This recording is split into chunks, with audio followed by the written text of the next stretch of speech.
Hello everyone, कैसे हो आप सभी। I am Annu and welcome back we create jar holder.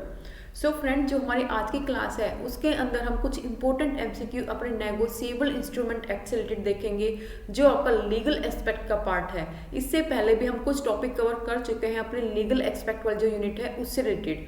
Guys, ये सीरीज मैंने आपको पहले भी कहा है मोस्ट इंपॉर्टेंट होने वाली है आपके एग्जाम के लिए, क्योंकि इसके अंदर जितने भी हमने क्वेश्चन डिस्कस किए हैं उनको भी डिटेल्ड एक्सप्लेनेशन किया है। और हम जितनी भी हमारी यूनिट है 10 की 10 यूनिट कॉमर्स से रिलेटेड हम हर एक को सीरीज बाय सीरीज डिस्कस कर चुके हैं। अगर वो वीडियो किसी ने नहीं देखी तो जाकर एक बार जरूर देख लेना, आपका एग्जाम भी आने वाला है। ये सीरीज आपको आपके एग्जाम को क्रैक करने के लिए काफ़ी हेल्पफुल होने वाली है। सो देखो, आज की क्लास का हमारा फर्स्ट एमसीक्यू क्या है, let's start. Which of the following is not the pre-assumption about the negotiable instrument? तो क्वेश्चन ने क्या पूछ रखा कि कौन सी प्री एजम्पशन नहीं है, किससे रिलेटेड, आपकी नेगोशिएबल इंस्ट्रूमेंट एक्ट से रिलेटेड। तो पहले बात आती है प्री एजम्पशन होती क्या है। प्री एजम्पशन का मतलब कि जहां पर हमें अगर वो चीजें ना हो उस एक्ट उस इंस्ट्रूमेंट के अंदर, तो उसको नेगोशिएबल इंस्ट्रूमेंट ही नहीं माना जाएगा। कुछ एजम्पशन है जिनको हमें मानना जरूरी है क्या होने के लिए, उसको नेगोशिएबल इंस्ट्रूमेंट को होने के लिए। तो अब वो कौन कौन सी प्री एजम्पशन है जिसका होना जरूरी है किसी भी नेगोशिएबल इंस्ट्रूमेंट होने के लिए, ठीक है। तो देखो कौन कौन सी है वो हमारी। तो नेगोशिएबल एक्ट है जो आपका, उसके अंदर ले डाउन किए गए हैं कुछ rule of evidence and estoppel regarding किस रिलेटेड, आपके नेगोशिएबल इंस्ट्रूमेंट्स रिलेटेड। तो कौन कौन से आपके, सबसे पहले बात आती है कंसिडरेशन। यहाँ पर कंसिडरेशन का मतलब क्या है कि जितनी भी कंसिडरेशन आपकी नेगोशिएबल इंस्ट्रूमेंट के ऊपर लिखी होगी, तो उसका मतलब क्या होगा, वहां पर क्या दिखेगा, इसका मतलब होगा कि वहां पे एज्यूम कर लिया जाएगा, प्री एज्यूम कर लिया जाएगा क्या, कि जो ये नेगोशिएबल इंस्ट्रूमेंट है कितने तक का है, जो अमाउंट जो कंसिडरेशन उसके ऊपर क्या है, मेंशन है। जैसे देखो यहाँ पर मैंने आपको स्पेसिमेन दे रखा है प्रोमिसरी नोट का और किसका, आपका बिल ऑफ एक्सचेंज का। तो यहाँ पर जो अमाउंट मेंशन कर रखी कितने की, 10,000 की। तो हम क्या एज्यूम कर लेंगे कि जो ये भी प्रोमिसरी नोट जो भी हमारे इंस्ट्रूमेंट है ये कितने रुपीज का है, 10,000 का है, ठीक है ना। तो अगर सामने वाली पार्टी कहते हैं कि 10,000 का नहीं है, लेकिन कोर्ट क्या एज्यूम करेगा, लो क्या एज्यूम करेगा कि ये 10,000 का ही है, सामने वाली पार्टी मना करे या फिर वो करे, ठीक है। तो यहाँ पे एज्यूम कर लिया जाएगा कि जो नोट है ये कितने का होगा, 10,000 का होगा, ठीक है। डेट, अब आते हैं डेट की। डेट का मतलब क्या है, जो भी डेट स्पेसिफाई कर रखी होगी किसके ऊपर, उस आपके इंस्ट्रूमेंट के ऊपर, उसको हम क्या जो मान लेंगे कि इसी दिन ये क्या हुआ होगा, ये जो नोट है आपका, जो आपका इंस्ट्रूमेंट है उसी दिन क्या हुआ होगा, ड्रॉन किया गया होगा, ठीक है, बनाया गया होगा। फिर आता है टाइम ऑफ एक्सेप्टेंस, मतलब कि जो भी टाइम है किस क्या करने का, एक्सेप्ट करने का, जो भी उसके ऊपर लिख रखा होगी आफ्टर डेट, आफ्टर 2 मंथ, जो भी मेंशन कर रखा होगा उसको ही क्या मान लिया जाएगा, उसको ही एज्यूम कर लिया जाएगा कि यही क्या है, टाइम है क्या करने का, एक्सेप्ट करने का। मैच्योरिटी टाइम पीरियड कितना है वो आपको मेंशन होगा, ठीक है। क्योंकि हम उसको ही क्या कर लेंगे, एज्यूम कर लेंगे कि यही क्या आपका टाइम है किसका, एक्सेप्ट करने का। फिर बताते हैं टाइम ऑफ ट्रांसफर, ठीक है। ऐसे ही order of endorsement, stamp holder presume to be holder in due course, ठीक है। तो ये कुछ आपकी क्या है, प्री एजम्पशन है किससे रिलेटेड, आपके नेगोशिएबल इंस्ट्रूमेंट एक्ट से रिलेटेड। तो यहाँ पर देखो इस क्वेश्चन के अंदर कौन सी आपकी प्री एजम्पशन नहीं है ये पूछ रखा है इस क्वेश्चन के अंदर। इस चीज को ध्यान रखना, नोट पे मेन फोकस रखा करो अपना, क्योंकि हम जो मेनली मिस्टेक करके आते हैं अपने एग्जाम के अंदर, सिर्फ इसके ऊपर मेन फोकस नहीं करते, अपना क्वेश्चन गलत कराते हैं आता हुआ, ठीक है। तो मेन फोकस रखना, अगर क्वेश्चन में क्या पूछ रखा, नोट पूछ रखा है, फिर ये पूछ रखा कि कौन सा है। तो देखो यहाँ पे डेट प्री एजम्पशन है, बिल्कुल हमने पढ़ा था, कंसिडरेशन भी है, और एक स्टैंप, क्योंकि आपको जो स्टैंप वो क्या दिखाती है, स्टैंप होती है कि जो नोट है वो कितने तक है। फॉर एग्जाम्पल मान लो आपने ₹10,000 का क्या कराया है, कोई भी इंस्ट्रूमेंट ड्रॉ किया है, तो वहां पर स्टैंप लगी होगी उतने तक की रुपीज की। मान लो जो भी आपका स्टैंप एक्ट है उसके अकॉर्डिंग जो आपकी स्टैंप होती है वो कितने की होती है, 1% होती है जितने का भी आप क्या करते हो, इंस्ट्रूमेंट ड्रॉ करते हो। तो यहाँ पर कितने तक का हो जाएगा, वो 100 रुपीज तक का, ठीक है।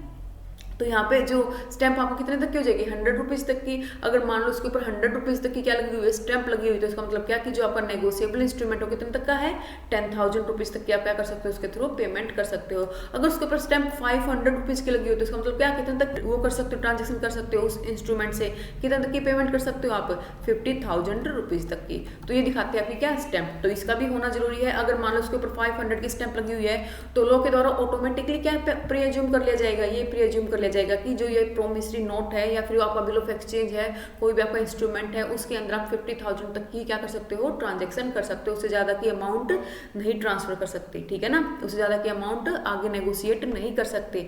ज़्यादा से ज़्यादा कितनी अमाउंट क्या कर सकते हो, उसके थ्रू ट्रांजेक्ट कर सकते हो 50,000 तक की। तो ये बात क्लियर हुई यहाँ पे, ठीक है। तो absolute and good title of the transfer, लेकिन ये हमने कहीं पर भी प्रेजेंटेशन में नहीं पढ़ा, तो इसके अंदर हमारा राइट आंसर क्या हो जाएगा, D is the right answer.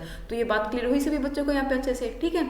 फिर देखो आपका नेक्स्ट क्वेश्चन क्या है, जो आपका सेकंड क्वेश्चन है, इसने क्या पूछ रखा है, what is the not true about the bill of exchange, की जो आपका बिल ऑफ एक्सचेंज है उससे रिलेटेड कौन सी स्टेटमेंट ट्रू नहीं है। पहले एक बार इस क्वेश्चन को करने से पहले आप क्लियर कर लो प्रोमिसरी नोट और बिल ऑफ एक्सचेंज में मेनली डिफरेंस क्या होता है, फिर आपके नेक्स्ट जो जितने भी क्वेश्चन आगे वाले इजीली सॉल्व हो जाएंगे। तो देखो एक बार बात करते हैं किसकी, प्रोमिसरी नोट की। तो सबसे पहले बात करें, ये आपका जो इंस्ट्रूमेंट एक्ट है ये आया क्यों था पिक्चर में। देखो कोई भी शॉपकीपर, जो कोई भी बिजनेसमैन है, वो क्या करता है, ट्रांजैक्शन करता है, डिलीवरी करता है, पेमेंट रिसीव करता है, पेमेंट रिसीव करता है, पेमेंट मेड करता है, काफ़ी सारे ट्रांजैक्शन करता है। अब मान लो उसके पास पेमेंट ना हो करने के लिए, फिर कोई सामने वाली पार्टी आती है, उसके पास पेमेंट नहीं है करने के लिए, तो क्या उसके साथ कॉन्टैक्ट करेगा, कॉन्टैक्ट कर सकता है, जो हमने इंडियन कॉन्ट्रैक्ट एक्ट में पढ़ा था, हाँ कॉन्ट्रैक्ट कर सकता है अगर वो पेमेंट नहीं करता तो। लेकिन हमने जो इंडियन कॉन्ट्रैक्ट एक्ट में पढ़ा था कि हमारे कॉन्ट्रैक्ट दो तरह के होते हैं, कौन कौन से, ओरल फॉर्म में और रिटन फॉर्म में। अगर ओरल फॉर्म में कॉन्टैक्ट करता है तो वहां पर फ्रॉड के चांस क्या हो जाएंगे, ज्यादा हो जाएंगे, क्योंकि ओरल तब भी हमारे पास कोई भी ओरल कॉन्टैक्ट होता तो उसको हम सूट नहीं कर सकते किसके अंदर, कोर्ट के अंदर, ठीक है ना। हमारे पास प्रॉपर एविडेंस नहीं होंगे। मान लो सामने वाली पार्टी से हमने क्या कर लिया, ओरली कॉन्टैक्ट कर लिया कि वो हमारी पेमेंट कर देगा और उसने हमारी पेमेंट नहीं की, तो क्या कर सकते हैं, शो कर सकते हैं उसके खिलाफ, कर सकते हैं, लेकिन हमारे पास कोई भी एविडेंस नहीं है कि इसने हमारी पेमेंट नहीं की। अगर वो रिटर्न में कॉन्टैक्ट करता है तो जो हमारा प्रोसेस है रिटर्न में कॉन्टैक्ट करने का वो क्या हो जाएगा, काफी लेंथी हो जाएगा। तो इन्हीं सब से बचने के लिए क्या पिक्चर में आया था, आपका नेगोशिएबल इंस्ट्रूमेंट एक्ट आया था, ठीक है ना। तो ये आपका क्या होता है कि ज्यादा लेंथी प्रोसेस है, सिंपल सा प्रोसेस है, इसलिए इसको पिक्चर में लाया गया कि जो भी अब बिजनेसमैन है, जो भी ट्रांजेक्शन करता है, कि उसको ज्यादा लेंथी प्रोसेस से ना गुजरना पड़े। अगर वो कॉन्टैक्ट करने लग गया तो वो अपने बिजनेस को छोड़ के क्या करता रहेगा, कॉन्ट्रैक्ट ही करता रहेगा, ठीक है ना। तो इसलिए promissory note of bill of exchange को किस में रखा गया था, नेगोशिएबल इंस्ट्रूमेंट के अंदर रखा गया था। और याद रखना नेगोशिएबल इंस्ट्रूमेंट के अंदर सिर्फ हम तीन को पढ़ते हैं, promissory note, bill of exchange और आपका चेक, इन तीनों को ही इंक्लूड किया गया किसके अंदर, नेगोशिएबल इंस्ट्रूमेंट एक्ट के अंदर, और जो अदर नेगोशिएबल इंस्ट्रूमेंट है उनको इंक्लूड नहीं किया गया, ठीक है। तो देखो अब हम कुछ पढ़ते हैं कि प्रोमिसरी नोट के अंदर क्या क्या होना जरूरी है। आपका प्रोमिसरी नोट हो, बिल ऑफ एक्सचेंज हो, दोनों का दोनों किस में होना चाहिए, रिटर्न में होना चाहिए, क्योंकि आपका नेगोशिएबल इंस्ट्रूमेंट है ना, वो ओरल फॉर्म में नहीं है, वो सिर्फ रिटर्न फॉर्म में है। अगर आपका प्रोमिसरी नोट है तो वो साइन होना चाहिए मेकर के द्वारा। अगर आपका वही बिल ऑफ एक्सचेंज है तो वहां पर कौन किसके द्वारा साइन होना चाहिए, वो ड्रोवर के द्वारा, ठीक है ना। क्योंकि उसको बिल ऑफ एक्सचेंज का मतलब क्या है कि मैं ऑर्डर करता हूँ सामने वाली पार्टी से कि वो मेरे को इतनी पेमेंट करे, इस तरह से तो होता है क्या, बिल ऑफ एक्सचेंज, ठीक है ना। जहां पर सामने वाली पार्टी क्या करती है, बिल ऑफ एक्सचेंज को एक्सेप्ट करती है, तो यहाँ पर साइन कौन करेगा, जिसने क्या किया है, ड्रॉ किया है नोट। तो बिल ऑफ एक्सचेंज में साइन कौन करता है, ड्रोवर करता है। और प्रोमिसरी नोट में कौन करता है, आई प्रोमिस टू पे, मतलब कि जिसने बनाया है, मेकर क्या करता है, साइन करता है, ठीक है। फिर आगे देखो अनकंडीशनल प्रोमिस, यहाँ पे क्या होती है, अनकंडीशनल प्रोमिस होनी चाहिए आपकी, या तो आपका कोई भी नेगोशिएबल इंस्ट्रूमेंट हो उसके अंदर क्या होनी चाहिए, अनकंडीशनल प्रोमिस होनी चाहिए। हम प्रोमिसरी नोट की बात करें, बिल ऑफ एक्सचेंज की बात करें, तो अनकंडीशनल प्रोमिस होनी चाहिए। अनकंडीशनल प्रोमिस का मतलब कि कोई कंडीशन ना लगी हो उस पेमेंट को करने के ऊपर। फॉर एग्जाम्पल कंडीशन कैसे ना लगी हो, यहाँ पर मान लो जो ए है वो प्रोमिस कर रहा है किसी को, ए प्रोमिस टू मिस्टर बी, ठीक है ना, कि वो उसकी पेमेंट कर देगा। लेकिन यहाँ पर ए ऐसी कोई कंडीशन नहीं लगा सकता कि मैं जो पेमेंट करूंगा वो मेरी शादी होने के बाद करूंगा, या फिर ऐसा कुछ एक कंडीशन होने के बाद करूंगा, ठीक है ना। ऐसी कोई भी कॉन्टीजेंट कंडीशन नहीं होनी चाहिए उस नोट के ऊपर, उस इंस्ट्रूमेंट के ऊपर। लेकिन इसके अंदर दो चीजों को इसके अंदर से एक्सक्लूड किया गया है कंडीशन के अंदर से। किस, तो अगर कोई स्पेसिफाइड टाइम पीरियड है पे करने के लिए तो उसको क्या किया गया है, इसके अंदर इंक्लूड नहीं किया गया, ठीक है ना। और किसको इंक्लूड नहीं किया गया, हैपनिंग ऑफ सर्टेन इवेंट, और सर्टेन इवेंट के अंदर क्या आएगा, आपका डेथ आएगा, ठीक है ना। यहाँ पे क्या है, आपका डेथ है, तो सर्टेन इवेंट के अंदर आपको किसको रखा गया है, डेथ को। तो यहाँ पर दो चीजों को इंक्लूड नहीं किया गया कंडीशन के अंदर, एक स्पेसिफाइड टाइम पीरियड को और एक सर्टेन ऑफ, एक जो आपका सर्टेन इवेंट है उसके हैपनिंग होना, ठीक है। और यहाँ पे सर्टेन इवेंट का मतलब क्या आपका सिर्फ डेथ को ही इसके अंदर क्या किया गया है, इंक्लूड किया गया है, और किसी भी इवेंट को इसके अंदर इंक्लूड नहीं किया गया। तो बात क्लियर हुई आपको यहाँ पे।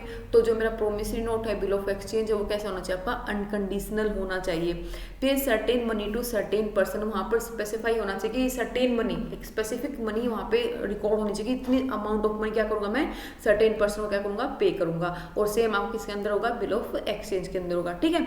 और ऑर्डर ऑफ सर्टेन पर्सन की किसके ऑर्डर पे या फिर किसके बेस पे होगा, बियरर के बेस पे। तो आपका जो प्रोमिसरी नोट है, बिल ऑफ एक्सचेंज है, वो ऑर्डर के बेस पे हो सकता है। ऑर्डर का मतलब कि एक पर्टिकुलर पर्सन जहाँ पे मेंशन कर रखा हो कि इस पर्टिकुलर पर्सन को क्या क्या जाएगी, पेमेंट की जाएगी, वो होता है आपका ऑर्डर के बेस पे, ठीक है। और बियरर का मतलब कहता है, बियरर को हम हिंदी में क्या कहते हैं, धारक, मतलब कि जिसके पास भी वो इंस्ट्रूमेंट होगा उसको ही पेमेंट कर दी जाएगी।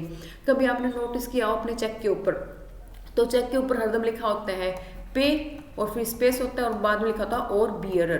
तो ये मेंशन क्या होता है, मतलब कि किसको पे करना है उसका, या फिर जिसके पास वो होगा, जो उसका क्या होगा, धारक होगा, उसका उस इंस्ट्रूमेंट का बियरर होगा, उसको ही क्या मिल जाएगी, पेमेंट मिल जाएगी। इसलिए मोस्टली तब भी हम चेक फिल करते हैं तो बियरर को क्या करते हैं, कट कर देते हैं कि बियरर को पेमेंट ना हो, ठीक है। बात क्लियर हुई यहाँ पे। तो प्रोमिसरी नोट और बिल ऑफ एक्सचेंज यहाँ तक क्लियर हुआ। तो स्पेसिमेन के थ्रू देख लो कि कैसे कैसे आपका प्रोमिसरी नोट बनता है और कैसे आपका बिल ऑफ एक्सचेंज बनता है। अगर मैं प्रोमिसरी नोट की बात करती हूँ तो उस केस में मैंने आपको बताया था कि दोनों के अंदर अमाउंट क्या होगी, स्पेसिफाई होगी, आपकी प्रोमिसरी नोट हो या फिर आपका बिल ऑफ एक्सचेंज हो। लेकिन प्रोमिसरी नोट में क्या किया जाता है, प्रोमिस किया जाता है पे करने के लिए कोई स्पेसिफाइड अमाउंट, ठीक है। तो यहाँ पर मान लो I promise to pay 10,000 to mister P, आप किसी पर्टिकुलर पर्सन को पे कर सकते हो या फिर वहां पर लिख सकते हो बियरर। बियर का मतलब कि क्या, जिसके पास भी वो उस वक्त वो डॉक्यूमेंट इंस्ट्रूमेंट होगा, ठीक है। और लास्ट में क्या होंगे, मेकर के साइन होंगे और स्टैंप यहाँ पे होगी। स्टैंप का मतलब कि कितने तक का ये आपका प्रोमिसरी नोट है, और प्लेस भी मेंशन होती है और किस दिन ये नोट ड्रॉ हुआ है, किस डेट को नोट ड्रॉ हुआ है, ये भी मेंशन होता है। और हाँ, एक एक्स्ट्रा चीज और यहाँ पर लिखा भी हो सकता है, अगर मान लो यहाँ पर कुछ भी मेंशन नहीं है कि किस दिन ये प्रोमिसरी नोट पे किया जाएगा, यहाँ पर कुछ भी मेंशन नहीं है, तो इसको हम कहेंगे प्रोमिसरी नोट ऑन डिमांड। किसके बेस पे, डिमांड, मतलब कि तब भी आप सामने वाली पार्टी, मतलब कि आई प्रोमिस टू पे, मान लो यहाँ पे जो प्रोमिस कर रहा है वो है मिस्टर एम, तो जो भी एम है, अब एम के पास पी कभी भी जा सकता है पेमेंट को रिसीव करने के लिए, क्योंकि किसके बेस पे, डिमांड के बेस पे। यहाँ पे कोई भी मेंशन नहीं कर रखी कि मैच्योरिटी डेट कब अप्लाई करेगी, ठीक है ना। तो इसका मतलब क्या कहेंगे, इसको एक डिमांड पर है, या फिर स्पेसिफाई कर रखा हो कि जो प्रोमिस की है मैंने पे करने के लिए, किसके बेस पे है, on the basis of demand के ऊपर है, तो उसको हम डिमांड ही कहेंगे। या तो कुछ भी मेंशन ना हो या फिर स्पेसिफाई मेंशन कर रखा हो किसके बेस पे, डिमांड के बेस पे है, ठीक है। और सेकंड आपका किसके बेस पे होता है, सेकंड आपका बेस होता है टाइम के बेसिस पे। क्या है टाइम के बेसिस का मतलब, यहाँ पर क्या है कि यहाँ पर स्पेसिफाई कर रखा हो आफ्टर सर्टेन पीरियड, क्योंकि आफ्टर 2 मंथ ऑन 25 दिसंबर, मतलब कोई डेट स्पेसिफाई कर रखी हो, ठीक है।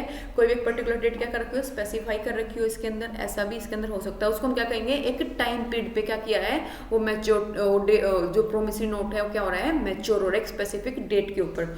तो यहाँ पर अगर आफ्टर 2 मंथ है तो इसका मतलब क्या हुआ, आफ्टर 2 मंथ का मतलब हुआ कि 2 मंथ जैसे ही हो जाएंगे, क्योंकि आज क्या है 3 नवंबर को क्या हुआ है, प्रोमिसरी नोट ड्रॉ हुआ है, तो 2 महीने इसके आगे क्या होंगे, 3 नवंबर, आगे क्या होगा 3 दिसंबर और 3 जनवरी। 3 जनवरी को क्या हो जाएंगे, यहाँ पे 2 मंथ कंप्लीट हो जाएंगे। प्लस क्या होगा, तब टाइम की बात आती है तो वहां पर 3 डेज क्या मिलता है आपको, ग्रेस मिलता है। तो इसका मतलब यहाँ पे क्या, 6 जनवरी को आपकी मैच्योरिटी डेट कंप्लीट होगी, क्या, किसकी, आपके प्रोमिसरी नोट की। इस बात को याद रखना बच्चों, इंपॉर्टेंट है। आपका इस तरह से स्टेटमेंट फॉर्म में क्वेश्चन पूछा जा सकता है कि मैच्योरिटी जब ग्रेस पीरियड ऐड होते हैं, क्या दोनों में होते हैं, याद रखना इस बात को कि डिमांड बेस पे तब भी आपका इंस्ट्रूमेंट होता है तो उसके अंदर ग्रेस पीरियड को ऐड नहीं किया जाता। ग्रेस पीरियड सिर्फ कब ऐड होते हैं, तब कोई स्पेसिफिक टाइम पीरियड दे रखा हो, तब भी हम क्या करते हैं, ग्रेस पीरियड को क्या करते हैं, उसके अंदर ऐड करते हैं। लेकिन डिमांड बेसिस पे आपका कोई भी इंस्ट्रूमेंट है तो उसके अंदर ग्रेस पीरियड को इंक्लूड नहीं किया जाता। इस बात को याद रखना इंपॉर्टेंट है, ठीक है। अब बात आता है किसकी, बिल ऑफ एक्सचेंज की। तो बिल ऑफ एक्सचेंज क्या होगा, बिल ऑफ एक्सचेंज में क्या होता है कि I order to mister A, कि मैं ऑर्डर करता हूँ मिस्टर ए को कि वो पे करे 10,000 रुपीज। वहां पर प्रोमिस कर रहा था कि मैं प्रोमिस करता हूँ कि मैं आपको इतनी पेमेंट कर दूंगा, यहाँ पर ऑर्डर कर रहे हैं। यहाँ पर मान लो देखो 3 पार्टी हैं, एक आई है जिसने क्या किया है, उस प्रोमिसरी नोट को क्या किया है, ड्रॉ किया है, एक ए है और एक बी है। तो यहाँ पर क्या किया, आई ने क्या किया, ऑर्डर दिया है मिस्टर ए को कि वो क्या करे एक स्पेसिफिक अमाउंट पे करे, किसको, वो यहाँ पर कोई थर्ड पार्टी भी हो सकती है जिसको वो अमाउंट क्या करे, पे करे, या फिर वो खुद भी हो सकता है यहाँ पर, जिसको क्या करे, इस अमाउंट को पे करे, ठीक है ना। थर्ड पार्टी जगह यहाँ पर खुद आई भी अपने आप में हो सकता है कि जिसको पेमेंट मिलनी चाहिए, या फिर यहाँ पर आई किसी थर्ड पर्सन का नाम भी लिख सकता है किसके अंदर, आपका बिल ऑफ एक्सचेंज के अंदर। सबसे मेन डिफरेंस यही है आपका प्रोमिसरी नोट और बिल ऑफ एक्सचेंज के अंदर। प्रोमिसरी नोट में आपकी दो पार्टी होती है, एक तो मेकर जिसने उसको क्या किया है, बनाया है प्रोमिसरी नोट को, और सेकंड कौन सा आपका पे, ठीक है ना, जिसको वो अमाउंट मिलेगी। तो यहाँ पर पी कौन था, जिसको अमाउंट रिसीव होगी, तो वो क्या कहलाएगा, पे कहलाएगा। यहाँ पर बिल ऑफ एक्सचेंज के अंदर जिसने ड्रॉ किया उसको क्या कहेंगे, ड्रॉअर कहेंगे, ठीक है। ए जिसको ऑर्डर दिया जा रहा है पे करने के लिए उसको क्या कहेंगे, ड्रॉई कहेंगे, और जिसको अमाउंट मिल रही है उसको हम क्या कहेंगे, यहाँ पे पे ही कहेंगे। तो यहाँ पे बी क्या है, आपका पे ही है, ठीक है। तो ये चीज क्लियर हुई सभी बच्चों को अच्छे से। एक बार देख लो क्लासिफिकेशन, देख लो एक बार जल्दी जल्दी, किसका, आपका नेगोशिएबल इंस्ट्रूमेंट का। अगर मैं क्लासिफिकेशन करती हूँ आपका नेगोशिएबल इंस्ट्रूमेंट का, इससे पहले एक चीज और याद रखना बच्चों, इंपॉर्टेंट चीज है। इंपॉर्टेंट चीज क्या है कि जो आपका प्रोमिसरी नोट है ना, वो आप बियरर फॉर्म में ड्रॉ नहीं कर सकते। आपके पास राइट नहीं कि कोई भी पर्सन उसको बियरर फॉर्म का प्रोमिसरी नोट ड्रॉ करे। अब आप कहोगे मैम अभी तो आपने कहा कि बियरर फॉर्म भी हो सकता है, और किस फॉर्म में भी हो सकता है, वो आपका ऑर्डर फॉर्म में भी हो सकता है, ठीक है ना, जहाँ पे एक स्पेसिफिक पर्सन को क्या किया जाए, अमाउंट दी जाए, वहाँ पे नाम मेंशन कर रखा हो और आपने यहाँ पे लिख भी रखा है, या तो स्पेसिफिक पर्सन का नाम हो या फिर बियरर हो। हाँ, नेगोशिएबल इंस्ट्रूमेंट में इसको क्या है, इस बियरर फॉर्म में आपका प्रोमिसरी नोट हो सकता है, लेकिन आपकी जो गवर्नमेंट ऑफ इंडिया और आप आरबीआई है उसने प्रोमिसरी नोट को बियरर फॉर्म में ड्रॉ करने से क्या किया गया है, मना कर रखा कि कोई भी पर्सन सिर्फ आरबीआई को छोड़ के, गवर्नमेंट ऑफ इंडिया को छोड़ के प्रोमिसरी नोट बियरर फॉर्म में नहीं ड्रॉ कर सकता, ठीक है ना। नेगोशिएबल इंस्ट्रूमेंट के एक्ट के अंदर ऐसा कुछ मेंशन नहीं है, कोई भी पर्सन कर सकता है, लेकिन रिस्ट्रिक्शन किसने लगा रखी है, इसके ऊपर रिस्ट्रिक्शन लगा रखी है आरबीआई ने, ठीक है। आरबीआई ने क्या रिस्ट्रिक्शन लगा रखी है कि कोई भी पर्सन प्रोमिसरी नोट को बियरर फॉर्म में ड्रॉ नहीं कर सकता। बात क्लियर हुई यहाँ पे, इस बात को याद रखना आप लोग, ये चीज यहाँ पे मेंशन कर रखी है। और जब बिल ऑफ एक्सचेंज है वो payable to bearer on demand, सिर्फ डिमांड वाला जो बियरर है ना उसको ड्रॉ नहीं कर सकते, ये वो लगा रखी है, ठीक है ना, एक्सेप्ट चेक को छोड़ के, ठीक है। तो bill of exchange payable to bearer on demand क्या नहीं कर सकता, कोई भी पर्सन ड्रॉ नहीं कर सकता, इस बात को याद रखना। हाँ, अब बात करते हैं किसकी, क्लासिफिकेशन की। तो मैंने बताया कि क्लासीफाई कर रखा आपका दो बेस पे, एक तो क्या किसको पे करना है, ठीक है ना, ऑर्डर के बेस पे, बियर के बेस पे है, इसको हम कहेंगे किसको पे करना, पेबल टू हुम। ऑर्डर के बेस पे मतलब क्या होगा, पर्टिकुलर पर्सन का नाम है, जैसे मैंने वहां पे दिखाया था आपको पे टू पी, ठीक है ना, कोई एक पर्टिकुलर पर्सन का नाम लिख रखा है। ये आपका कोई भी बिल ऑफ एक्सचेंज भी हो सकता है, आपका चेक भी हो सकता है, आपका प्रोमिसरी नोट भी हो सकता है, जहाँ पे मेंशन कर रखा हो स्पेसिफाई कि हाँ ये जो पेमेंट है इस पर्टिकुलर पर्सन को करनी है, वो किस बेस पे होगा, आपका इंस्ट्रूमेंट ऑर्डर के बेस पे होगा। बियरर के बेस पे इंस्ट्रूमेंट क्या होगा कि जहां पर किसी भी पर्सन का नाम नहीं लिख रखा, साफ साफ लिख रखा किसका, या तो पेबल टू बियरर, या फिर एंडोर्समेंट को क्या छोड़ रखा है, ब्लैंक छोड़ रखा है। जो आपकी लास्ट एंडोर्समेंट हुई थी उसको क्या छोड़ रखा है, ब्लैंक छोड़ रखा है, ठीक है ना। तो ये अब क्या कहलाएगा, बियरर कहलाएगा, ठीक है। लेकिन बियरर को क्या करना, ड्रॉ करना, promissory note as a bearer form में ड्रॉ करना क्या नहीं है, क्या है, रिस्ट्रिक्शन है, कोई भी पर्सन को ड्रॉ नहीं कर सकता। ऐसा क्यों कहा, ऐसा इसलिए कहा क्योंकि आपकी जो करेंसी है बच्चों, एक तरह से वो भी तो आपका क्या है, प्रोमिसरी नोट ही है ना, उसके ऊपर भी तो लिखा होता है, जो भी किसके, जो भी गवर्नर है किसका, आरबीआई के, उसके साइन होते हैं ना किसके ऊपर, करेंसी के ऊपर, और क्या लिखा होता है कि मैं धारक को इतने रुपए अदा करने का वादा करता हूँ, ऐसा कुछ लिखा होता है ना आपके नोट के ऊपर, कभी भी देख लेना। तो जितने भी आपकी करेंसी है वो सारे एक तरह से क्या आपके प्रोमिसरी नोट है, ठीक है ना, जहां पर आप उतने तक की वैल्यू का कोई भी सामान परचेज कर सकते हो। तो वो प्रोमिसरी नोट किसने ड्रॉ किया है, आरबीआई ने ड्रॉ किया है, ठीक है। और सबके लिए कि जिसके पास भी अब वो करेंसी होगी वो क्या होगा, उसके लिए उसके उतने तक की वैल्यू का वो कोई भी सामान परचेज कर सकता है। तो इसलिए आरबीआई ने क्या कर रखा है, जो भी आपके प्रोमिसरी नोट उसको बियरर फॉर्म में ड्रॉ करने के लिए मना कर रखा कि कोई भी जो बड़े बड़े रिच पर्सन, वेल्दी पर्सन है वो अपनी करेंसी ड्रॉ ना कर दे, ठीक है। तो यहाँ पे ये बात क्लियर हुई कि बियरर फॉर्म में क्यों वो मना कर रखा है। लेकिन एक चीज और इंपॉर्टेंट चीज यहाँ पे याद रखना, मान लो मैं आपको एग्जाम्पल देती हूँ, एम है, ठीक है ना, एम ने क्या किया, एक प्रोमिसरी नोट बनाया, आई प्रोमिस टू पे मिस्टर पी ₹10,000। पी यहाँ पे क्या है, पे ही है, जिसको रुपए मिलेंगे। एम क्या है यहाँ पे, मेकर है, जिसने क्या किया है, उस नोट को ड्रॉ किया, ठीक है ना। एक मिस्टर एम है, एक मिस्टर पी है। अब मिस्टर एम ने प्रोमिस की है पी को क्या करने के लिए, अमाउंट को पे करने के लिए, तो यहाँ पर नाम स्पेसिफाई करेगा, ठीक है ना, ये बियरर फॉर्म में नहीं हो सकता। लेकिन पी क्या कर देता है, उसको आगे नेगोशिएट कर देता है किसी थर्ड पर्सन को, क्रेडिटर को, ठीक है। मिस्टर सी को क्या कर देता है, नेगोशिएट कर देता है। यहाँ पे उसने उसको क्या कर दिया, ट्रांसफर कर दिया, किसको, मिस्टर सी को। तो ट्रांसफर करते हुए पी क्या करेगा, उसके ऊपर अपने साइन करेगा, प्लस क्या करेगा, डिलीवरी करेगा। तो साइन प्लस डिलीवरी आपका क्या कहलाएगा, यहाँ पे उसने क्या कर दिया, उसको नेगोशिएट कर दिया वो डॉक्यूमेंट। तो आपका नेगोशिएशन कैसा होगा, तब जो भी पेई है, जिस पर्सन ने भी क्या कर रहा है उसको डिलीवर कर रहा है, तो वो अपने साइन स्पेसिफिक साइन करेगा उसके ऊपर, ठीक है ना। और वहाँ पे लिखेगा एंडोर्समेंट कि मैं उसको क्या कर रहा हूँ, उस प्रोमिसरी नोट को एंडोर्स कर रहा हूँ, किसको, सी को। और प्लस क्या करेगा, उसकी डिलीवरी दे देगा उस इंस्ट्रूमेंट की, किसको, मिस्टर सी को। ये बात क्लियर हुई। तो अब मान लो सी फिर आगे डिलीवर करता है डी को, तो क्या यहाँ पर सी है वो जो स्पेस है एंडोर्स करने का, किसको मैं एंडोर्स कर रहा हूँ, तो क्या यहाँ पर ब्लैंक छोड़ सकता है, उस नाम को बियरर लिख सकता है, तो यहाँ पर बियरर लिख सकता है, ठीक है ना।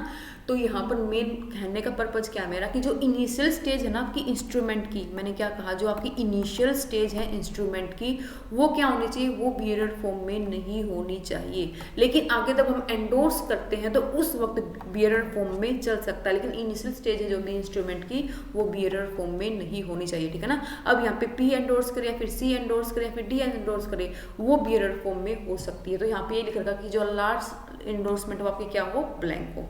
तो यहाँ पे ये चीज क्लियर हुई सभी बच्चों को अच्छे से, ठीक है। फिर बात आती है on the basis of maturity. Maturity मतलब कि कब मैच्योरिटी होगी उस इंस्ट्रूमेंट की, तो देखो वो आपका डिमांड के बेस पे हो सकता है, जो मैंने आपको बताया, ठीक है ना, जहाँ पर कोई भी डेट स्पेसिफाई ना कर रखी हो, या फिर लिख रखा हो साफ साफ कि क्या एक्सप्रेसली पेबल ऑन डिमांड, या फिर किस बेस पे हो सकता है, टाइम के बेस पे, जो मैंने बताया कि जिसके ऊपर स्पेसिफाइड टाइम पीरियड मेंशन हो कि एट अ स्पेसिफाइड डेट को क्या करनी है, पेमेंट करनी है, या फिर एक सर्टेन पीरियड और आफ्टर साइट, मतलब कि सर्टेन पीरियड आफ्टर साइट के बाद क्या करनी है, पेमेंट। अब यहाँ पर आफ्टर साइट या फिर आफ्टर डेट का मतलब क्या होता है, अगर देखो मान लो बिल ऑफ एक्सचेंज की बात कर रहे हैं हम यहाँ पे, अगर बिल ऑफ एक्सचेंज ड्रॉ किया है किसी भी पर्सन ने, तो यहाँ पर क्या होगा कि जो एक्सेप्टर है उसको एक बार दिखाना पड़ेगा कि देखो मैंने बिल ऑफ एक्सचेंज क्या कर दिया, ड्रॉ कर दिया। अब वो उसने देख लिया पे, अब वो उसने देख लिया, किसने, ड्रॉई ने, वो देख लिया उसको, किसको, बिल ऑफ एक्सचेंज को। अब वो जो टाइम पीरियड वो क्या होगा, कैलकुलेट होगा, ठीक है ना। आफ्टर साइड का मतलब कि क्या, एक बार दिखाने के बाद क्या होगा, वो टाइम पीरियड कैलकुलेट होगा। यहाँ पर ये बात क्लियर हुई। मानो यहाँ पे एम ने लिखा होता है आफ्टर साइड, तो इस केस में क्या, जैसे ही पी ने किसको डिलीवर किया, सी को, सी ने किसको डिलीवर किया, डी को। अब डी क्या, इसके पास 2 मंथ होते ही पेमेंट लेने चला जाता, नहीं, डी को क्या करना पड़ता, पहले एम को दिखाना पड़ता कि मेरे पास क्या है, ये प्रोमिसरी नोट है, ठीक है। एम क्या कर लेता, ठीक है, एम क्या कर लेता, ठीक है कि तुम्हारे पास प्रोमिसरी नोट मैं पेमेंट कर दूंगा। तो उस दिन से तब डी ने क्या किया, एम के पास जाकर वो प्रोमिसरी नोट दिखाया कि मेरे पास ये प्रोमिसरी नोट है। तो उस दिन से वो 2 मंथ 3 मंथ जितना भी टाइम पीरियड मेंशन कर रखा है उस प्रोमिसरी नोट के ऊपर, वो टाइम पीरियड क्या होता है, कैलकुलेट होता है। इसलिए ये जो कॉन्सेप्ट है आफ्टर साइड का कॉन्सेप्ट आया है किसके अंदर, नेगोशिएबल इंस्ट्रूमेंट के अंदर। बात क्लियर हुई कि एम को ये पता लग जाए कि ये जो प्रोमिसरी नोट है वो किसके पास है और किसको मेरे को क्या करनी है, पेमेंट करनी है। ये बात क्लियर हुई यहाँ पे, ठीक है। या फिर क्या लिख रखा हो, after happening a certain event, और मैंने आपको बताया सर्टेन इवेंट में सिर्फ क्या इंक्लूड होगा, आपकी जो भी डेथ है उसको ही इंक्लूड किया गया है। और अगर शादी वादी का कोई भी सर्टेन इवेंट है उसको इंक्लूड नहीं किया गया। और एक इंपॉर्टेंट चीज, जो ये सर्टेन इवेंट है ये भी क्या होगा, इनिशियल स्टेज पे ही होगा। अगर यहाँ पे सी कोई स्पेसिफाई कर देता है, सी स्पेसिफाई कर देता है कि जो मैं पेमेंट करूंगा वो मेरी शादी होने के बाद करूंगा, तो इस केस में ये एप्लीकेबल था, ये कंडीशन एप्लीकेबल थी, लेकिन कंडीशन इनिशियल स्टेज में नहीं होनी चाहिए। तो आई थिंक यहाँ पर आप लोगों को अच्छे से जितने भी पार्ट थे आपके प्रोमिसरी नोट और बिल ऑफ एक्सचेंज के, मैंने मेनली यहाँ पे आपको पूरा का पूरा कॉन्सेप्ट क्लियर करवा दिया है दोनों के बारे में कि प्रोमिसरी नोट क्या होता है, बिल ऑफ एक्सचेंज क्या होता है, और कितने टाइप से हम उसको क्लासीफाई कर सकते हैं, किसके बेस पे, पेबल टू हुम और on the basis of maturity, ठीक है ना। 2 बेस पे हम क्या करते हैं, क्लासीफाई करते हैं। अगर मेरा बिल ऑफ एक्सचेंज किसके बेस पे है, मान लो वो बियरर है, और किसके बेस पे है, डिमांड के बेस पे, क्योंकि आपका जो भी आपका इंस्ट्रूमेंट है इन दोनों में से ऑर्डर के बेस पे होगा या फिर डिमांड के बेस पे होगा, या फिर हम कह सकते हैं ऑर्डर के बेस पे होगा, टाइम के बेस पे होगा, या फिर बियर के बेस पे होगा, डिमांड के बेस पे होगा, या फिर बियर और टाइम के बेस पे होगा। कोई इन एक इंस्ट्रूमेंट का इन दोनों में से किसी एक का होना जरूरी है, ठीक है। तो आपका जो बिल ऑफ एक्सचेंज है जो बियर और डिमांड के बेस पे है उसको क्या नहीं किया गया, इसके अंदर रखा नहीं गया कि आप उस टाइप के बिल ऑफ एक्सचेंज को ड्रॉ नहीं कर सकते, ठीक है। ये बात क्लियर हुई। तो अब जल्दी जल्दी क्वेश्चन करते हैं हमारे बिल ऑफ एक्सचेंज और इनसे रिलेटेड कि हमारे क्या क्या क्वेश्चन दे रखे हैं। तो आपके क्वेश्चन क्या हो जाएंगे, इजीली सॉल्व हो जाएंगे। तो यहाँ पे हमने पूरा कॉन्सेप्ट क्लियर कर लिया है और आपकी जल्दी जल्दी रिवीजन भी हो चुकी है बिल ऑफ एक्सचेंज और प्रोमिसरी नोट से रिलेटेड, ठीक है। तो देखो यहाँ पे कौन सी स्टेटमेंट ट्रू नहीं है, तो it is an instrument in writing. क्या ये इंस्ट्रूमेंट राइटिंग में होता है? बिल्कुल करेक्ट, हमने पढ़ा था। साइन बाय द मेकर, क्या बिल ऑफ एक्सचेंज मेकर के द्वारा साइन किया जाता है? किसके द्वारा साइन किया जाता है बिल ऑफ एक्सचेंज? जल्दी बताओ। अभी हम पढ़ के आए थे, ड्रॉवर के द्वारा साइन किया जाता है ना। मेकर तो हमने किस में पढ़ा था? अपना प्रोमिसरी नोट में पढ़ा था। तो यहाँ पे क्या है? नोट ट्रू है। ठीक है। थर्ड स्टेटमेंट क्या है? Certain sum of money is mentioned on the instrument. की सर्टेन सम ऑफ मनी क्या होनी चाहिए? मेंशन होनी चाहिए इंस्ट्रूमेंट के ऊपर। और ये हमने देखा था कि एक स्पेसिफाइड जो अमाउंट जो पे करनी है वो क्या होनी चाहिए? मेंशन होनी चाहिए। ठीक है। तो ये भी स्टेटमेंट क्या मेरी करेक्ट है। ठीक है, ए और सी यहाँ पे करेक्ट है। अब तक हमारी बी क्या थी? इनकरेक्ट थी। आगे क्या है? It contain a conditional order. ये कंडीशनल ऑर्डर कंटेन होना चाहिए इसके अंदर। हमने क्या पढ़ा था कि जो भी हमारा इंस्ट्रूमेंट हो किस फॉर्म में होना चाहिए? हमारा अनकंडीशनल फॉर्म में होना चाहिए, कोई भी कंडीशन ना लगी हो उस भी इंस्ट्रूमेंट के ऊपर। ये हमने देखा था। तो यहाँ पर ये स्टेटमेंट भी हमारी क्या हो जाएगी? इनकरेक्ट स्टेटमेंट हो जाएगी। तो यहाँ पर इस क्वेश्चन के अंदर हमारी दो स्टेटमेंट क्या है? इनकरेक्ट है। कौन कौन सी? हमारी बी और डी स्टेटमेंट क्या है यहाँ पे? इनकरेक्ट है। तो ये बात क्लियर हुई अच्छे से। ठीक है। फिर देखो आपका नेक्स्ट क्वेश्चन क्या है? Third question, essential element of bill of exchange include. कि जो एसेंशियल एलिमेंट है बिल ऑफ एक्सचेंज के, उसके अंदर क्या क्या इंक्लूड है? फर्स्ट क्वेश्चन में क्या था कि क्या चीज इंक्लूड नहीं है बिल ऑफ एक्सचेंज से रिलेटेड, और इसमें क्या क्या क्या है कि क्या इंक्लूड है बिल ऑफ एक्सचेंज के अंदर। तो देखो अब bill of exchange is required to be in writing. जो आपका बिल ऑफ एक्सचेंज है वो किस में होना चाहिए? राइटिंग में होना चाहिए। बिल्कुल करेक्ट का। अब bill of exchange contain an order to pay instead of promise to pay. कि जो आपका बिल ऑफ एक्सचेंज है उसके अंदर ऑर्डर टू पे होता है, ना कि प्रोमिस टू पे। बिल्कुल करेक्ट कहा, क्योंकि प्रोमिस टू पे आपका कहाँ पर होता है? आपका प्रोमिस टू पे होता है प्रोमिसरी नोट के अंदर, और ऑर्डर टू पे कहाँ होता है? आपका बिल ऑफ एक्सचेंज के अंदर, जो मैंने आपको यहाँ पर शो भी किया था। ठीक है, इसके अंदर यहाँ पर देखो आई ऑर्डर टू, ये आपका क्या है? बिल ऑफ एक्सचेंज है। और आई प्रोमिस टू, ये आपका क्या है? प्रोमिसरी नोट है।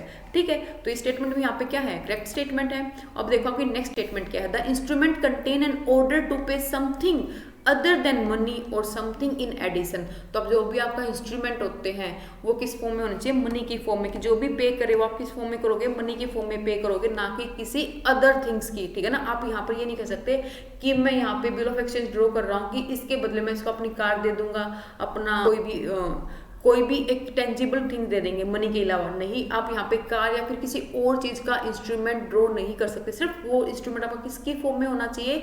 मनी की फॉर्म में होना चाहिए। तो यहाँ पे ऑल ऑफ दी अबव क्या हो जाएंगे? आपके एसेंशियल एलिमेंट हो जाएंगे एक बिल ऑफ एक्सचेंज को ड्रॉ करते हुए। ठीक है।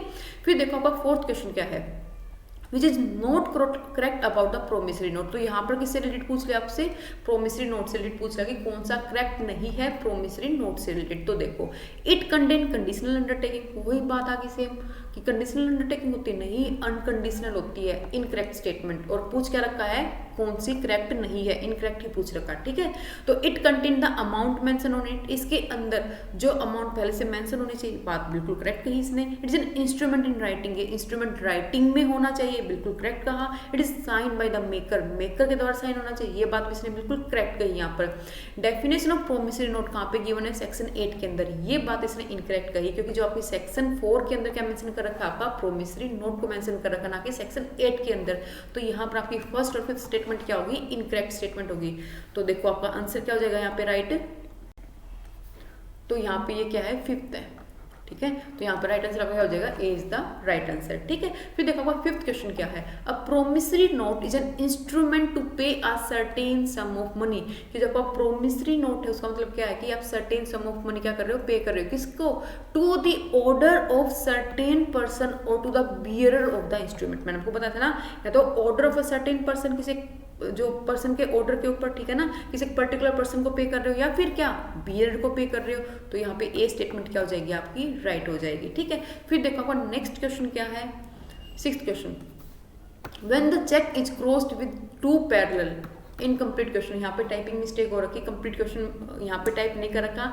तो यहाँ पे क्वेश्चन आपका किस रिलेटेड था? यहाँ पर आपका क्वेश्चन था टाइप ऑफ क्रॉसिंग से रिलेटेड। तो हम इसको एक बार वैसे डिस्कस कर लेते हैं। क्वेश्चन तो यहाँ पे इनकम्प्लीट है, कंप्लीट नहीं दे रखा। क्लियरिफाई कर लेते हैं कि टाइप ऑफ क्रॉसिंग कितने टाइप की होती है आपकी। तो देखो जो नॉर्मली सबसे पहली टाइप ऑफ क्रॉसिंग होती है वो आपकी क्या होती है? जिसको हम पढ़ते हैं जनरल टाइप ऑफ क्रॉसिंग। अब ये जनरल टाइप ऑफ क्रॉसिंग में क्या होता है?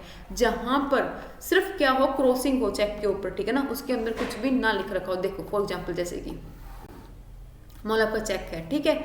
और जहां पर आप चेक के ऊपर क्या कर दो, 2 क्रॉसिंग कर दो सिंपल ऐसे, इसको क्या कहेंगे, जनरल टाइप ऑफ क्रॉसिंग। क्या ये बताओ, क्या जो क्रॉसिंग है सिर्फ लेफ्ट कॉर्नर में ही होती है, कहीं पर हम कहीं और नहीं कर सकते ऐसे? आप इसको कहीं पर भी कर सकते हो, लेकिन मेनली जो चला हुआ ट्रेडिशन में, जो आज तक सब फॉलो करते आ रहे हो, क्या है, सब लेफ्ट कॉर्नर में ही करते हैं, ठीक है ना। ऐसा कोई ये लॉ में नहीं लिख रखा कि आप जो क्रॉसिंग करोगे जनरल क्रॉसिंग वो लेफ्ट कॉर्नर में ही करोगे, ठीक है। नॉर्मल ट्रेडिशन चलता है स्टार्टिंग से, हम लोग कहाँ करते आ रहे हैं उसको, क्रॉसिंग लेफ्ट कॉर्नर के अंदर, या फिर क्या लगेगी, जनरल टाइप ऑफ क्रॉसिंग जहाँ पे 2 पैरेलल लाइन लगा देते हैं, ठीक है। तो इसका मतलब क्या हुआ, इसका मतलब ये हुआ कि जो ये अब आपने क्रॉसिंग कर दी, तो जो भी आपने पर्सन का नाम लिख रखा है उस चेक के ऊपर, तो उसके अकाउंट में ही डायरेक्ट होके जाएगी, वो अमाउंट जाएगी। तो कहीं ना कहीं अगर हम मान लो क्रॉसिंग नहीं करते, तो वो पेमेंट जो भी अब उस चेक को लेके जाएगा, जो भी बियरर होगा चेक का, उसको वो क्या मिल जाएगा, कैश मिल जाएगा। लेकिन आपने यहाँ पे क्रॉसिंग लगा दी, तो इसका मतलब क्या कि वो जो पर्सन लेके जाएगा उसके बैंक अकाउंट में क्या जाएगी, सीधा ये अमाउंट जाएगी, ठीक है। अब फिर सेकंड टाइप आता है आपका क्या, स्पेशल टाइप ऑफ क्रॉसिंग। अभी स्पेशल टाइप ऑफ क्रॉसिंग में क्या होता है, जो आपकी स्पेशल टाइप ऑफ क्रॉसिंग है, इसके अंदर हम एक पर्टिकुलर बैंक का नाम लिख देते हैं। फॉर एग्जांपल मान लो आपने एक्सिस बैंक का नाम लिख दिया, ठीक है ना, या फिर आपने आईसीआई बैंक का नाम लिख दिया, तो इस तरह से आप एक पर्टिकुलर बैंक का नाम लिख देते हो। तो उस केस में जो भी वो अमाउंट है, जो भी इस चेक के अंदर जो भी अमाउंट है, जो भी पर्सन लेके जाएगा, उसका एक्सिस बैंक होगा जो उस अकाउंट में जाएगी, मतलब उस पर्टिकुलर बैंक अकाउंट में ही क्या जाएगी, वो अमाउंट को ट्रांसफर किया जाएगा, मतलब बैंक टू बैंक क्या होगी, ट्रांजेक्शन होगी, ठीक है। तो जिस नाम बैंक का भी नाम लिख रखा होगा, उस बैंक अकाउंट के अंदर ये अमाउंट वहां पर जाएगी। तो कहीं ना कहीं ये ज्यादा सिक्योर है, किससे, आपका जनरल टाइप ऑफ क्रॉसिंग से। बात क्लियर हुई यहाँ पे। फिर थर्ड आपका क्या आता है, थर्ड आपका आता है नॉट नेगोशिएबल। अगर मान लो जहां पर ये लिख रखा है एक्सिस बैंक, ठीक है, तो यहाँ पे मैं क्या कर दूं, क्रॉसिंग के अंदर क्या लिख दूं, यहाँ पे लिख दूं नॉट नेगोशिएबल। तो अब नॉट नेगोशिएबल का मतलब क्या होता है, काफी सारे बच्चे सोच लेते हैं कि जो नॉट नेगोशिएबल, इसका मतलब क्या है कि ये जो चेक है वो नेगोशिएबल नहीं है, इसको हम नेगोशिएट नहीं कर सकते, इसको एंडोर्स नहीं कर सकते सामने वाली पार्टी को। अच्छा एक मेरे को एक चीज बताओ, जब हम एंडोर्समेंट करते हैं, जो पर्सन एंडोर्स करता है उसको क्या कहेंगे, उसको कहेंगे एंडोर्सर, और जिसको वो मिलता है उसको क्या कहेंगे, एंडोर्स ही कहेंगे, ठीक है ना। इस बात को याद रखना है यहाँ पर। तो यहाँ पे अगर नॉट नेगोशिएबल लिखा हुआ, तो इसका मतलब ये नहीं है कि इसको हम नेगोशिएट नहीं कर सकते, इसको आगे एंडोर्स नहीं कर सकते, इसको एंडोर्स कर सकते हैं, लेकिन जो पर्सन इसको क्या करेगा, आगे एंडोर्स करेगा सामने वाली पार्टी को, वो एक बेटर टाइटल ट्रांसफर नहीं कर पाएगा उसको वहां पे, ठीक है ना। क्या नहीं कर पाएगा, कि बेटर टाइटल ट्रांसफर नहीं कर पाएगा अगर वहां पर क्या लिख रखा है, नॉट नेगोशिएबल लिख रखा है। और सबसे फेमस, जो सबसे ज्यादा यूज होती है, वो आपकी कौन सी क्रॉसिंग होती है, जहां पर इसके अंदर क्या लिखा हो, अकाउंट पे, ठीक है ना, जहाँ पे क्या मेंशन हो क्रॉसिंग के अंदर, जहाँ पर साफ साफ लिख रखा हो अकाउंट पे। अब अकाउंट पे का मतलब क्या होता है, अगर आपको जो क्रॉसिंग है उसके अंदर क्या लिख दे, अकाउंट पे, तो इस टाइप ऑफ क्रॉसिंग का मतलब क्या होगा, इस टाइप ऑफ क्रॉसिंग का मतलब होगा कि जो ये चेक है वो नेगोशिएट नहीं कर सकते, ठीक है ना। तो कंफ्यूज मत हो ना, अकाउंट पे लिखा हो तो उस केस में आप क्या नहीं कर सकते, इस चेक को आगे किसी फर्दर पार्टी को एंडोर्स नहीं कर सकते, नेगोशिएबल नहीं होगा इस टाइप का चेक अगर उसके अंदर क्या लिख रखा है, अकाउंट पे। तो मेनली ये हम 4 टाइप की क्या पढ़ते हैं, क्रॉसिंग पढ़ते हैं। तो क्लियर हुई चारों टाइप की क्रॉसिंग, ठीक है, वेरी गुड। अब देख लेते हैं अपना नेक्स्ट क्वेश्चन क्या है। तो सेवंथ क्वेश्चन क्या है, when bill of exchange has been noted और protested for non acceptance or for better security and any person accepted supra protest or owner of the drawer or any one of the endorser, such person is called, उस person को हम क्या कहेंगे। तो इस question को करने से पहले आपको कुछ वर्ड के मीनिंग को देखना होगा। वर्ड के मीनिंग कौन से, कि सुप्रा प्रोटेस्ट क्या होता है, ठीक है ना, और आपका जो बेटर सिक्योरिटी क्या होता है, ठीक है। तो इनके मीनिंग को क्लियर करो कि बेटर सिक्योरिटी का मतलब यहाँ पे क्या है, सुप्रा प्रोटेस्ट का मीनिंग क्या है, और फिर पता लगेगा कि उस पर्सन को हम क्या कहेंगे, ठीक है। तो देखो यहाँ पे क्लैरिफाई कर लेते हैं एक बार अच्छे से। मैंने यहाँ पे आपका एग्जाम्पल विद एग्जाम्पल दे रखा है, आपको अच्छे से क्लैरिफाई हो जाएगा कि आपका प्रोटेस्ट फॉर बेटर सिक्योरिटी क्या होता है, सुप्रा प्रोटेस्ट क्या होता है। फॉर एग्जाम्पल देखो, मान लो 2 पार्टी हैं, ए और बी। ए ने क्या किया, बिल ऑफ एक्सचेंज क्या किया, ड्रॉ किया, ठीक है ना, और क्या लिखा, I order to mister B to pay 10,000 rupees to me, ठीक है। ऐसा कोई क्या किया, बिल ऑफ एक्सचेंज क्या किया, ड्रॉ किया।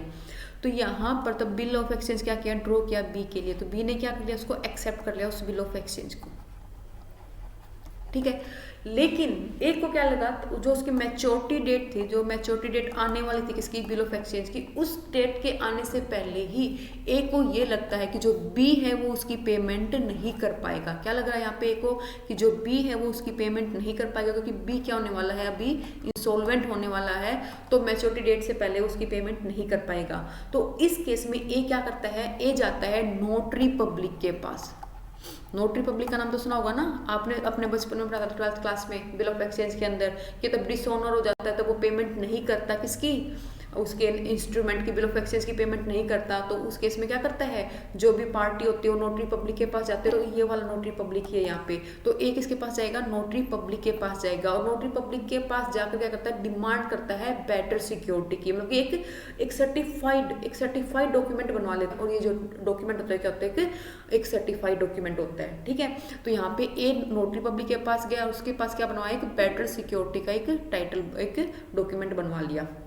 अब इस केस में क्या होगा, अब उस डॉक्यूमेंट को लेके बी के पास जाएगा। अगर बी मान लो वो जो पेमेंट है वो उसको पेमेंट करने से, ए को पेमेंट करने से क्या करता है, रिजेक्ट कर देता है कि मैं पेमेंट नहीं कर पाऊंगा। तो अब इस केस में ए क्या करेगा, एक थर्ड पार्टी के पास जाएगा। पर्सन होगा वो थर्ड पार्टी, जहां पर ए को ये लगता है कि वो बी के बिहाफ पे पेमेंट कर सकता है, उसका कोई फैमिली मेंबर है, फिर उसका बैंक भी हो सकता है। फॉर एग्जाम्पल मान लो जो थर्ड पार्टी यहाँ पे उस केस में क्या है, बैंक है। तो अब ए क्या गया, थर्ड पार्टी के पास गया उस बेटर सिक्योरिटी के टाइटल को लेके, और उससे क्या करता है, उसको एक्सेप्ट करवाता है, किसको, बिल ऑफ एक्सचेंज को, कि क्या कर लो, उसको एक्सेप्ट कर लो और बी के बिहाफ पे क्या कर दो, मुझे पेमेंट कर दो, ठीक है ना। यही आपका क्या कहलाएगा, आपका यहाँ पे कहलाएगा प्रोटेस्ट फॉर बेटर सिक्योरिटी। बात क्लियर है यहाँ पे, ठीक है। तो देखो यहाँ पे लिख रखा है, यहाँ पे ड्रोवर था कौन आपका, ए, ड्रॉई कौन था आपका, बी, इसने क्या कर दिया, रिजेक्ट कर दिया पेमेंट करने के लिए। तो इस केस में क्या गया, ये थर्ड पार्टी के पास गया, ठीक है ना। थर्ड पार्टी कौन है, बैंक है। तो जो ये थर्ड पार्टी के पास गया, इसको हम लोग की टर्म में क्या कहेंगे, सुप्रा प्रोटेस्ट, क्योंकि यहाँ पे ए क्या करा, आपने प्रोटेस्ट करा, तो यहाँ पे जो थर्ड पार्टी के पास गया इसको हम कहेंगे लोग की टर्म में सुप्रा प्रोटेस्ट। और जो थर्ड पार्टी है जो क्या करेगी, इसको एक्सेप्ट करेगी, उसको हम कहते हैं एक्सेप्ट फॉर होनर या फिर पेमेंट फॉर होनर। इसी पार्टी को हम क्या कहेंगे, एक्सेप्ट फॉर होनर। तो वहां पर उस क्वेश्चन के अंदर आपसे जो क्वेश्चन था, उस क्वेश्चन के अंदर किसके बारे में पूछ रखा था, उस थर्ड पार्टी के बारे में ही पूछ रखा था। कोई पार्टी क्या कहलाएगी आपकी, एक्सेप्ट फॉर होनर या फिर आपका पेमेंट फॉर होनर। बात क्लियर हुई यहाँ पे, ठीक है। तो यहाँ पे मैंने मेंशन कर रखा है। तब आप क्या करते हो, मान लो कोई भी बिल ऑफ एक्सचेंज आपने क्या किया, ड्रॉ किया, उस केस में जो भी एक्सेप्टर है बिल ऑफ एक्सचेंज का, अगर वो आपको लगता है कि वो इंसॉल्वेंट होने वाला है before maturity of the bill, तो उस केस में जो भी होल्डर है उस बिल का, होल्डर कौन बिल का, ए, वो क्या करेगा, एक रीजनेबल टाइम के अंदर नोटरी पब्लिक के पास जाएगा और डिमांड करेगा किसकी, better security of the acceptor, ठीक है ना। और क्या कर सकता है, फिर वो थर्ड पार्टी के पास जा सकता है, किसके बिहाफ पे, बी के बिहाफ पे, जहां पर ये लगता है कि बी के बिहाफ पे वो पेमेंट मुझे कर सकती है। तो बात क्लियर हुई। तो यहाँ पे मेरा राइट आंसर क्या हो जाएगा, एन एक्सेप्टर फॉर होनर और पेमेंट फॉर होनर, ठीक है। तो बोथ ए एंड बी मेरे क्या है यहाँ पे राइट आंसर है। तो क्लियर हुआ 7th क्वेश्चन अच्छे से, ठीक है। फिर देखो आपका 8th क्वेश्चन क्या है, essential of valid endorsement include. जो आपका वैलिड एंडोर्समेंट है उसके क्या क्या एसेंशियल है। तो एंडोर्समेंट तो मैंने आपको बता ही दिया क्या होता है। एंडोर्समेंट क्या होता है, तब हम क्या करते हैं, नेगोशिएट करते हैं आगे क्या, अपना बिल, अपना कोई भी इंस्ट्रूमेंट सामने वाली पार्टी को। तो एक बात बताओ, क्या ये नेगोशिएशन चलता रहता है जो हम एंडोर्समेंट करते हैं। जैसे कि मान लो एम ने बिल क्या किया, प्रोमिसरी नोट ड्रॉ किया, ठीक है ना, प्रोमिसरी नोट बनाया, ठीक है। पी क्या था यहाँ पे, पे ही था, पी ने इसको किसको एंडोर्स कर दिया, यहाँ पे पी ने एंडोर्स कर दिया सी को, सी ने एंडोर्स कर दिया डी को। क्या ये एंडोर्समेंट ऐसे चलती रहेगी, क्या ये नेगोशिएशन ऐसे चलता रहेगा, हाँ तब तक चलता रहेगा, तब तक वो जो बिल है वो क्या नहीं हो जाता, डिस्चार्ज नहीं हो जाता, तब तक वो चलता रहेगा वो एंडोर्समेंट, ठीक है ना। इस बात को याद रखना। तो यहाँ पे लिख रखा है जो भी आपका एंडोर्समेंट है उसके लिए क्या क्या होना जरूरी है। तो it must be an instrument. सबसे पहले एंडोर्समेंट आप उसकी कर सकते हो जो क्या होगा, एक इंस्ट्रूमेंट होगा, ठीक है। एंडोर्समेंट में भी ऑन द बैक या on the face of the instrument की, जो आप भी आपका इंस्ट्रूमेंट है उसके बैक पे भी एंडोर्समेंट हो सकती है, उसके फेस पे भी एंडोर्समेंट हो सकती है। अगर कोई स्पेस लेफ्ट नहीं है तो आप एक सेपरेट पेपर भी क्या कर सकते हो, अटैच कर सकते हो उसके साथ। It must B endorse the entire bill. मतलब इसका मतलब क्या हुआ कि जो भी अमाउंट यहाँ पे लिख रखे, मान लो ये जो आपका बिल प्रोमिसरी नोट वो कितने का, 10,000 का है, तो आप तब इसको एंडोर्स करेगा पी सी को, सी डी को, तो पूरी अमाउंट ही क्या करेगा, एंडोर्स करेगा। ऐसे नहीं लिख सकता कि इसके अंदर से 5,000 रुपये का, जो 10,000 रुपये का बिल ऑफ एक्सचेंज है, इसके अंदर से 5,000 रुपये का क्या करो मैं एंडोर्स कर रहा हूँ सी को, ऐसा नहीं हो सकता। वो एंटायर बिल हो गया, ठीक है ना, पूरे का पूरा अमाउंट होगी। It must be by maker और होल्डर। ये किसके द्वारा बना जा सकता है, मेकर भी बना सकता है उसको, होल्डर भी इसको क्या कर सकता है, एंडोर्स कर सकता है इस इंस्ट्रूमेंट को। ठीक है, बात क्लियर हुई यहाँ पे। तो देखो ये आपके क्या है, टाइप ऑफ एंडोर्समेंट दे रखे हैं कि कितने टाइप का आपका एंडोर्समेंट है। एक तो होता है आपका स्पेशल और फुल एंडोर्समेंट। स्पेशल और फुल एंडोर्समेंट क्या, मान लो यहाँ ने पी ने क्या किया, सी को एंडोर्स किया है, तो इस केस में उसने क्या किया, यहाँ पर साफ साफ लिखा है कि मैं एंडोर्स कर रहा हूँ ये प्रोमिसरी नोट, किसको, सी को, उसके अंदर अपना क्या कर दिए, साइन कर दिए। इसको हम क्या कहेंगे, आपका फुल एंडोर्समेंट, जहां पर सिर्फ सिग्नेचर ही नहीं करते, आप क्या करते हो, पूरा नाम लिखते हो जिसको आप क्या कर रहे हो, जिसके फेवर में उसको एंडोर्स कर रहे हो। फिर आता है आपका ब्लैंक एंडोर्समेंट। ब्लैंक एंडोर्समेंट मतलब जहां पे आप खाली छोड़ देते हो, किसी पर्सन का नाम नहीं लिखते। पी ने सी को ट्रांसफर एंडोर्स तो कर दिया, लेकिन यहाँ पर नाम स्पेसिफाई नहीं किया कि वो सी को ट्रांसफर कर रहा है। यहाँ पे स्पेस क्या छोड़ दिया, ब्लैंक स्पेस छोड़ दिया कि किसको मैं क्या कर रहा हूँ, एंडोर्स कर रहा हूँ। ठीक है ना, तो क्या करेगा आपका ब्लैंक या जनरल एंडोर्समेंट, जहाँ पर सिर्फ साइन किए जाते हैं, लेकिन किसके फेवर में एंडोर्समेंट कर रहा हूँ उसका नाम यहाँ पर मेंशन नहीं होता। फिर आता है रिस्ट्रिक्टिव एंडोर्समेंट। रिस्ट्रिक्टिव एंडोर्समेंट क्या होगा, मान लो यहाँ पे सी ने डी को एंडोर्स तो कर दिया, लेकिन यहाँ पे साफ साफ क्या लिख दिया कि डी आगे फर्दर इसको नेगोशिएट नहीं कर सकता, एंडोर्स नहीं कर सकता सामने वाली किसी भी पार्टी को। यहाँ पे प्रोविजन लगा दी, रिस्ट्रिक्शन लगा दी, किसके ऊपर, एंडोर्समेंट के ऊपर। ठीक है ना, अब यहाँ पर डी कोई भी एंडोर्समेंट नहीं कर पाएगा फर्दर आगे किसी भी पर्सन को, वहाँ क्या होगा, रिस्ट्रिक्टिव टाइप ऑफ एंडोर्समेंट। फिर आता है पार्शियल, जो मैंने अभी बताया था आपको कि जब आप क्या करते हो, हाफ मतलब की जो भी अमाउंट है, फुल अमाउंट है, उसको एंडोर्स ना करके कुछ पार्शियल अमाउंट क्या करते हो, आगे एंडोर्स कर देते हो। जैसे यहाँ पे 10,000 में से क्या कहता है, 5,000 क्या कहता है, एंडोर्स किया था, तो ये वैलिड नहीं है आपका इंस्ट्रूमेंट एक्ट के अंदर। ठीक है, फिर आता है सेंस रिकोर्स। सेंस रिकोर्स का मतलब क्या है कि जब आप अपने आप को लाइबिलिटी से क्या कर देते हो, रिलीज कर देते हो। मान लो सी ने डी को एंडोर्स किया, ठीक है ना, लेकिन सी ने यहाँ पे क्या लिख दिया कि क्या लिख दिया उस प्रोमिसरी नोट के ऊपर, सेंस रिकोर्स। तो इसका मतलब क्या होगा कि कोई भी लीगल एक्शन डी सी के खिलाफ नहीं ले सकता। ठीक है, अगर उसकी पेमेंट एम नहीं करेगा टाइम पे, तो इस केस में डी है वो सी के खिलाफ कोई भी लीगल एक्शन नहीं लेगा। ठीक है, डायरेक्टली एम के खिलाफ वो लीगल एक्शन ले सकता है, लेकिन डी सी के खिलाफ कोई भी एक्शन नहीं लेगा, क्योंकि सी ने क्या लिखा उसके ऊपर, सेंस रिकोर्स। ठीक है, कहता है कॉन्टीजेंट, जो वहाँ पर कोई डिपेंडेंट, कोई भी सर्टेन इवेंट हैपन होने के बाद क्या करे, कोई भी एंडोर्समेंट, कोई भी डिलीवरी करे, कोई भी पेमेंट करे उस पर्सन को। ठीक है ना, तो यहाँ पर मैंने आपको स्टार्टिंग में बता दिया था कि इनिशियल स्टेज पे आपका जो कंटीजेंसी है वो पॉसिबल नहीं है, लेकिन आप तब एंडोर्समेंट कर सकते हो, तब उस केस में आप कॉन्टीजेंसी उसके ऊपर लगा सकते हो। ठीक है, तो यहाँ पे बात क्लियर हुई आप लोगों को अच्छे से। तो अब देखते हैं कि कौन सा स्टेटमेंट इसके अंदर से क्या आपकी करेक्ट है। तो देखो, it must be properly sign by the endorser. ये क्या होना चाहिए, प्रॉपर्ली साइन होना चाहिए एंडोर्सर के द्वारा। बिल्कुल बात करेक्ट कही इसने। There is no specific form of word are necessary. ये कोई जरूरी नहीं कि उसके ऊपर कोई स्पेसिफिक फॉर्म ऑफ वर्ड लिखे, बिल्कुल ठीक, जो कि भी हमने किसमें पढ़ा था, ब्लैंक में, क्योंकि ब्लैंक में क्या उसने किसी का नाम लिखा, किस पार्टी को एंडोर्स कर रहा है, नहीं ना, वहाँ पे क्या कर दिया, बिना ब्लैंक छोड़ के उसको क्या कर दिया, आगे एंडोर्स कर दिया। तो ये भी एक वैलिड है। ठीक है ना, एंडोर्समेंट के अंदर it must be made by the maker और होल्डर, ये भी वैलिड है। ठीक है ना, ये हमने पढ़ा था। It must be an instrument itself if no space is left on the back of the endorsement. तो इंस्ट्रूमेंट के सामने भी इसको कर सकता है वो। ठीक है ना, अगर बैक में कोई भी स्पेस नहीं बचा हुआ, तो ये चीज़ भी हमने देखी थी। अगर फ्रंट में भी कोई स्पेस नहीं है, तो उसके साथ कोई भी अलग पेपर को भी अटैच कर सकता है। तो यहाँ पे आपकी क्या है, all of the above statement क्या है, बिल्कुल वैलिड स्टेटमेंट है, किससे रिलेटेड, आपकी एंडोर्समेंट से रिलेटेड। तो यहाँ पे आपका सी क्या हो जाएगा, यहाँ पे करेक्ट आंसर हो जाएगा 8th क्वेश्चन का। अब देखो अपन 9th क्वेश्चन क्या है students. A person become holder in due course when he fulfil. एक पर्सन होल्डर कब बनेगा ड्यू कोर्स के अंदर, तब वो क्या फुलफिल कर दे। तो देखो, इस क्वेश्चन को करने से पहले आपको क्लियर होना चाहिए कि होल्डर क्या होता है और होल्डर इन ड्यू कोर्स क्या होता है। आप समझो इसको एक एग्जाम्पल से, जहाँ पर मान लो आपकी पार्टी थी, मेकर था, ठीक है ना, उसने आगे पी को क्या किया था, पी के लिए क्या किया था, बिल ऑफ आपका जो भी प्रोमिसरी नोट था वो ड्रॉ किया, बनाया था। ठीक है, तो अब इस केस में मान लो पी आगे मान लो सी को ये जो प्रोमिसरी नोट है, इंस्ट्रूमेंट है, वो एंडोर्स कर देता है। एंडोर्स कैसे किया, जैसे गिफ्ट की फॉर्म में दे दिया सी को। कैसे दिया उसने, सी को गिफ्ट की फॉर्म में दे दिया। तो इस केस में जो सी को ये गिफ्ट जो मिला है, क्या ये किसी कंसिडरेशन के पर्पज से मिला है, नहीं मिला ना, लेकिन इसके पास इसका पोजीशन आ गया, इसका क्या इसका पोजीशन आ गया ना, इसका किसका, उस प्रोमिसरी नोट का, उस इंस्ट्रूमेंट का। और अब सी के पास राइट भी है कि वो अमाउंट रिसीव कर सके, कब, मैच्योरिटी डेट होने से पहले, तब उसकी मैच्योरिटी डेट हो जाएगी, वो अमाउंट को रिसीव भी कर सके, ये राइट भी आ गया। तो तब हम किसी को आगे एंडोर्स करते हैं कोई भी इंस्ट्रूमेंट, तब उस पर्सन का सिर्फ पोजीशन हो उसके ऊपर और रिसीव करने का राइट हो। ठीक है ना, तो उस केस में उस पर्सन को कहलाएंगे होल्डर। तो यहाँ पे सी क्या होगा, होल्डर होगा।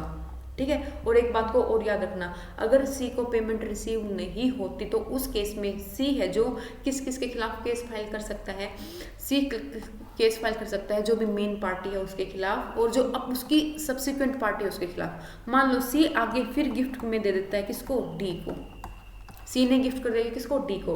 अब डी किस किस के खिलाफ, तो डी भी क्या बन गया यहाँ पे, उसके पास पोजीशन भी है, उसने उसके पास अमाउंट को रिसीव करने का राइट भी है, लेकिन वो उसके पास उसको कंसिडरेशन की फॉर्म में नहीं मिला, तो यहाँ पे क्या कहलाएगा, ये भी होल्डर कहलाएगा।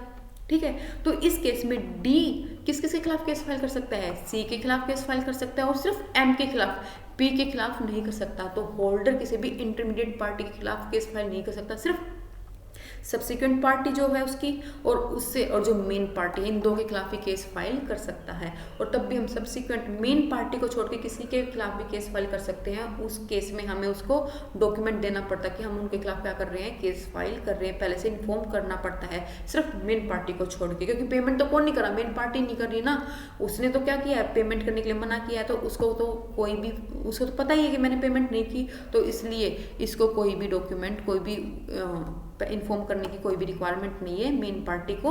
और लेकिन जो बीच की पार्टी, इंटरवेनिंग पार्टी, उनको इन्फॉर्म करना जरूरी है। अगर हम उनके खिलाफ कोई भी केस फाइल करेंगे तो यहाँ पे डीसी के खिलाफ कोई केस फाइल करेगा तो उसको इन्फॉर्म करेगा, लेकिन एम के खिलाफ कोई केस फाइल करेगा तो उसको इन्फॉर्म नहीं करेगा। ठीक है, बात क्लियर हुई। यहाँ पे क्या था, होल्डर। अगर मैं बात करती हूँ होल्डर इन ड्यू कोर्स की, तो इस एग्जाम्पल से कंटिन्यू करते हैं। तो इस केस में आपकी जो ये पार्टी थी, कौन कौन, एम, पी और सी, डी। तो इस केस में मान लो एम ने क्या किया था, एम ने पी को दिया था, इंस्ट्रूमेंट पी के लिए ड्रॉ किया था, पी ने क्या कर दिया, उसको आगे फर्दर सी को दे दिया, लेकिन पी ने जो दिया, सी से कोई गुड्स परचेज किए थे, उसके बदले उसको पेमेंट करनी थी 10,000 रुपये की। ठीक है, उसके बदले उसने क्या कर दिया, वो इंस्ट्रूमेंट दे दिया, तो यहाँ पे कंसिडरेशन के पर्पज से इंस्ट्रूमेंट दिया ना, ठीक है ना। और बिफोर मैच्योरिटी, जो भी मैच्योरिटी डेट है उससे पहले दिया। कभी भी याद रखना, एक बात याद रखना, आप मैच्योरिटी के बाद भी अपने इंस्ट्रूमेंट को ट्रांसफर कर सकते हो, लेकिन सिर्फ कब नहीं कर सकते, तब वो इंस्ट्रूमेंट क्या हो जाएगा, डिस्चार्ज हो जाएगा, तब आप उसको ट्रांसफर नहीं कर सकते।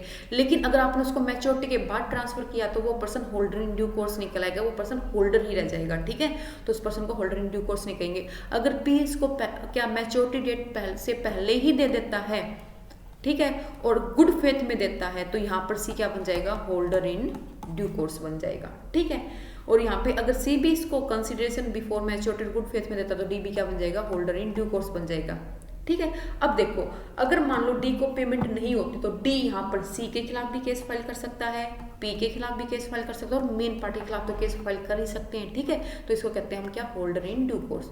तो बात क्लियर हुई यहाँ पे होल्डर इन ड्यू कोर्स की। तो यहाँ पर क्या क्या, कौन पर्सन क्या बन सकता है, होल्डर इन ड्यू कोर्स बन सकता है। तो देखो, एसेंशियल ऑफ होल्डर होना चाहिए, बिल्कुल करेक्ट, ठीक है ना।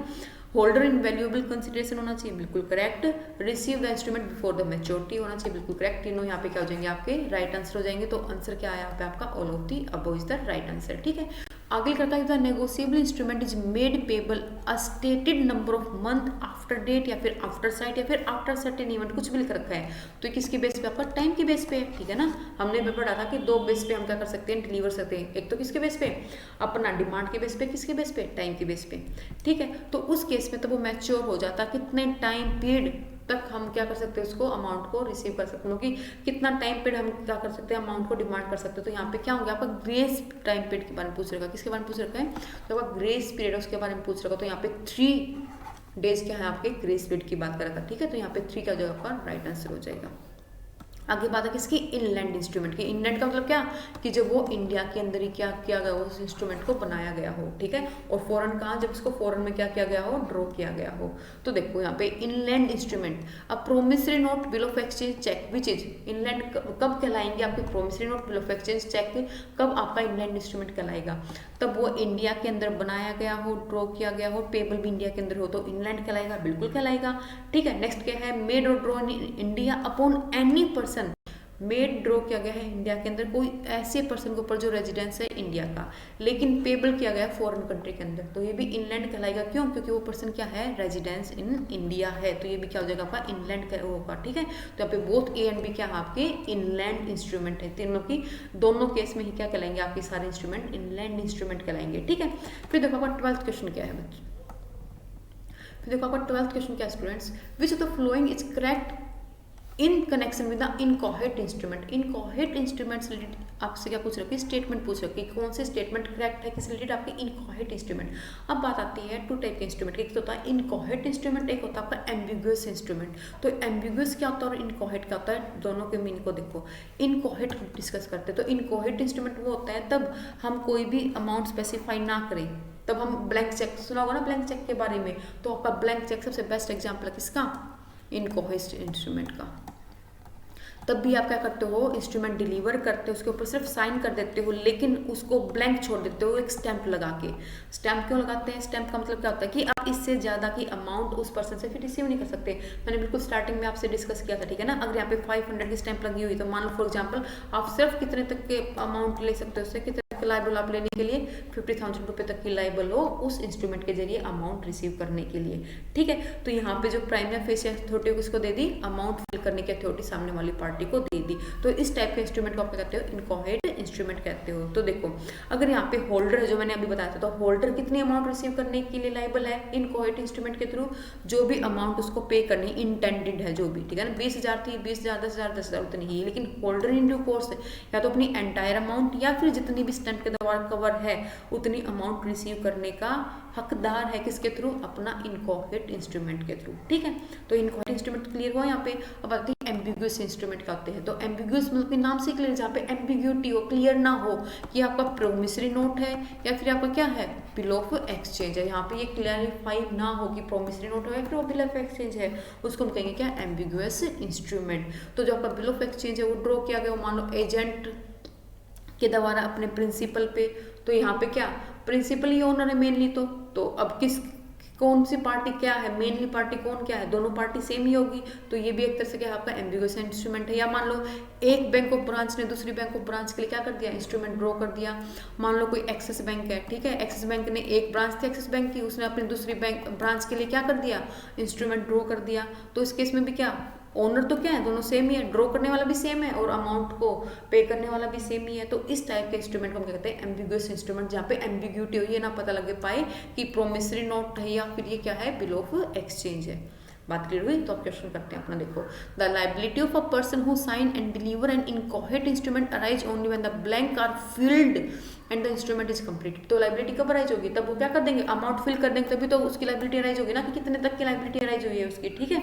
तो ये भी बिल्कुल करेक्ट है। यहाँ पे द मेक द साइनर, यहाँ पे आएगा साइनर, ठीक है ना, मिस्टेक होती है। The make the signer liable on the inchoate instrument, it is necessary that the instrument should be deliver to the transferee, ठीक है ना। तो क्या साइनर होना चाहिए वो, ठीक है ना, तब हम क्या करते हैं, इंस्ट्रूमेंट डिलीवर करते हैं ट्रांसफर को, तो ये तो होना ही चाहिए, लेकिन वहाँ पे अमाउंट स्पेसिफाई नहीं होती कुछ भी।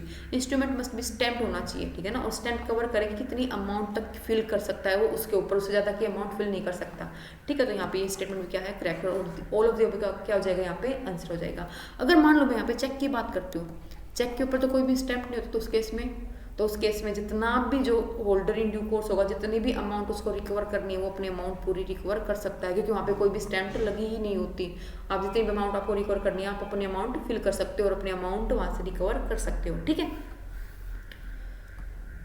अब बात आती है किसकी, एम्बिगुअस इंस्ट्रूमेंट की। तो एग्जांपल बताना एम्बिगुअस इंस्ट्रूमेंट का इसके अंदर से कौन सा है। तो देखो, अब bill of exchange were drawn by the drawee are the same person, same person ने क्या किया, बिल को ड्रॉ किया। तो वो मैंने कहा था कि सेम पर्सन तब इंस्ट्रूमेंट ड्रॉ करते, जहाँ पे हम कंफ्यूज हो जाएंगे, ये बिल ऑफ एक्सचेंज है फिर आपका प्रोमिसरी नोट है, एम्बिगुअस इंस्ट्रूमेंट होगा।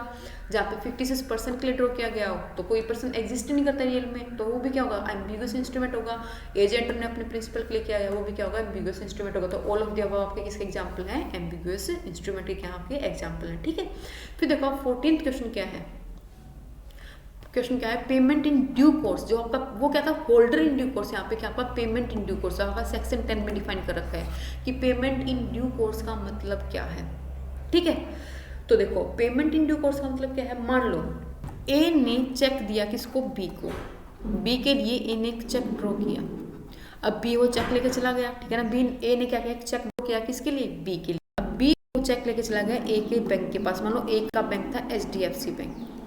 अब बी HDFC बैंक के पास चला गया, अब एचडीएफसी ने क्या कर दी, पेमेंट कर दी, क्योंकि बी के पास क्या था, चेक था, और किसने ड्रॉ कर रखा था, ए ने, और ए के साइन भी थे उसके ऊपर। तो एचडीएफसी ने क्या कर लिया, बी को पेमेंट कर दी। अब मान लो पेमेंट होने के बाद ए जाता है एचडीएफसी बैंक के पास और कहता है कि उसको पेमेंट क्यों की, बी को पेमेंट क्यों की। तो यहाँ पर एचडीएफसी लाइबल नहीं होगा। क्यों?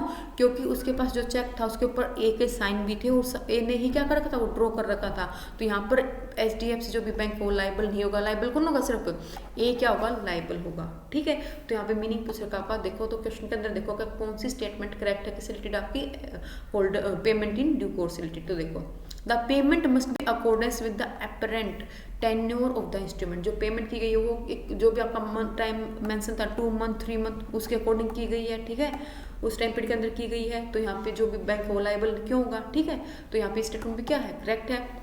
The payment must be made in good faith. और जो भी एचडीएफसी ने जो भी पेमेंट की थी वो गुड फेथ में की थी, विदाउट उसको कोई भी नेगलेंस नहीं किया था वहाँ पे। ठीक है ना, तो स्टेटमेंट में क्या है, करेक्ट है। तो एचडीएफसी बैंक यहाँ पे लाइबल नहीं होगा। बात क्लियर हुई यहाँ पे। The payment must be made to a person in a possession of instrument. जो पेमेंट की गई है पर्सन को, किसके पोजीशन में की गई, क्योंकि उसके पास बी के पास क्या था, पोजीशन था किसका, इंस्ट्रूमेंट का, इसलिए क्या की थी एचडीएफसी ने, पेमेंट की थी। तो एचडीएफसी यहाँ पे लाइबल नहीं होगा ना। तो स्टेटमेंट में क्या है यहाँ पे, payment in due course related correct statement है। The payment must be only money form. और एचडीएफसी ने किस फॉर्म में की थी, मनी फॉर्म में की थी। ठीक है, तो स्टेटमेंट सारी क्या है, correct statement related, payment in due course related. तो यहाँ पे एचडीएफसी क्या नहीं होगा, लाइबल नहीं होगा। तो ऑल ऑफ द अबव क्या है यहाँ पे मेरा राइट आंसर है। ठीक है, फिर बात आती है डिस्चार्ज की। मतलब कि डिस्चार्ज ऑफ पार्टी कब कब होगा, तो क्या क्या चीजें इंक्लूड है डिस्चार्ज के अंदर। तो देखो डिस्चार्ज का मतलब क्या कि वो जो डॉक्यूमेंट था उससे क्या होगी, जो मेन पार्टी थी वो क्या होगी, डिस्चार्ज होगी। अब उसको आगे किसी को पेमेंट नहीं करनी, वो अपनी ऑब्लिगेशन से क्या हो चुकी है, डिस्चार्ज हो चुकी है। ठीक है ना। एक और आता है डिसऑनर। डिसऑनर का मतलब कि जब वो पेमेंट करने से मना कर दे। ठीक है ना, डिसऑनर आपका पहले भी हो सकता है, मैच्योरिटी डेट से पहले भी हो सकता है, मैच्योरिटी डेट के बाद भी आपको क्या हो सकता है, डिसऑनर हो सकता है। मान लो जो बिल ऑफ एक्सचेंज के अंदर वो एक्सेप्ट करने से मना कर दे, तो उसके अंदर बिल ऑफ एक्सचेंज क्या हो जाएगा, डिसऑनर हो जाएगा, क्योंकि ड्रॉई ने क्या कर दिया, इसको एक्सेप्ट करने से मना कर दिया। मान लो मैच्योरिटी डेट आने के बाद उसने इसको पेमेंट नहीं की, उस वक्त भी क्या हो जाएगा, वो डिसऑनर हो जाएगा, लेकिन डिस्चार्ज नहीं होगा। डिस्चार्ज का मतलब क्या, जो मेन पार्टी जो भी ऑब्लिगेशन थी वो सारी उसके ऊपर से हट चुकी है, खत्म हो चुकी है, अब वो लाइबल नहीं है आगे फर्दर किसी को पे करने के लिए। वो क्या कहलाएगा, आपका डिस्चार्ज कहलाएगा। ठीक है, तो देखो डिस्चार्ज कब कब हो सकता है, तब जो भी पेमेंट कर दी जाए, प्राइमरी जो भी लाइबल था, जो भी मेन पार्टी थी उसने क्या कर दी, पेमेंट कर दी, तो क्या हो जाएगी, वो डिस्चार्ज हो जाएगी अपनी ऑब्लिगेशन से। ठीक है, नेगोशिएशन बैक हो जाए। अभी नेगोशिएशन बैक क्या होता है, देखो फॉर एग्जांपल ए ने बिल ड्रॉ किया था बी के लिए, ठीक है, बी ने उसको एक्सेप्ट कर लिया।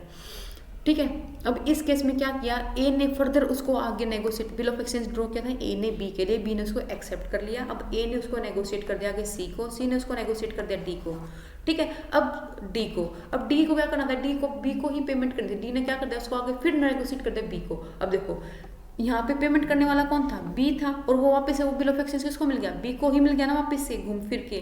अब बी का खुद को पेमेंट करेगा तो क्या हो जाएगी, वो पार्टी अपने आप, जो भी लाइबल थी वो पार्टी अपने आप खत्म होगी, उसकी जो लाइबिलिटी थी डिस्चार्ज होगी। तो अगर नेगोशिएशन बैक हो जाए तो ये किसका एग्जाम्पल आपका, नेगोशिएशन बैक का, कि जिसको वो पेमेंट करनी थी उसके पास ही वो जो इंस्ट्रूमेंट घूम फिर के उसके पास ही आ जाए, तो उस केस में उसकी लाइबिलिटी क्या हो जाएगी, डिस्चार्ज हो जाएगी। ठीक है, when holder cancel the name, जब होल्डर है वो कैंसिल कर दे नाम किसका, जो भी प्राइमरी लाइबल है उसका, तो उस केस में भी वो क्या हो जाएगी, डिस्चार्ज हो जाएगी।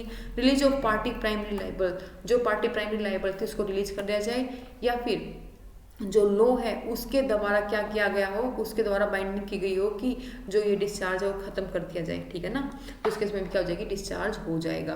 बात क्लियर हुई। तो देखो कौन सा स्टेटमेंट यहाँ पे मेरी करेक्ट है, when holder of a negotiable instrument और his agent cancel the name of the party, बिल्कुल correct.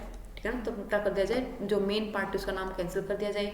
Where the holder of a negotiable instrument release the party, release कर दे उस पार्टी को। ठीक है ना, ये भी बात बिल्कुल करेक्ट है। इसने जो चेक है वो प्रेजेंट ना किया जाए holder payment with reasonable time period. ये तो पता ही होगा ना कि जो अगर आपको चेक मिल जाता है पेमेंट के लिए विद इन 3 मंथ आपको चेक प्रेजेंट करना पड़ता है बैंक में, तो ही आपको पेमेंट मिल पाएगी। अगर आप 3 महीने के बाद क्या करते हो, उस चेक को प्रेजेंट करते हो बैंक में, तो आपको पेमेंट नहीं मिलेगी। तो इस केस में क्या हो जाएगी, जो मेन पार्टी थी उसने तो अपनी ऑब्लिगेशन पूरी कर देना, अब आपकी मिस्टेक है कि आप उसको बैंक में लेके नहीं गए। ठीक है, तो इस केस में पार्टी क्या हो जाएगी, डिस्चार्ज हो जाएगी। तो ऑल ऑफ द अबव के केस में क्या है, मेरी पार्टी क्या है, जो भी मेन पार्टी है वो डिस्चार्ज हो जाएगी किससे, अपनी ऑब्लिगेशन से। बात क्लियर हुई। तो आज की क्लास में इतने ही क्वेश्चन थे स्टूडेंट्स, जो आपके किस रिलेटेड थे, नेगोशिएबल इंस्ट्रूमेंट से रिलेटेड थे।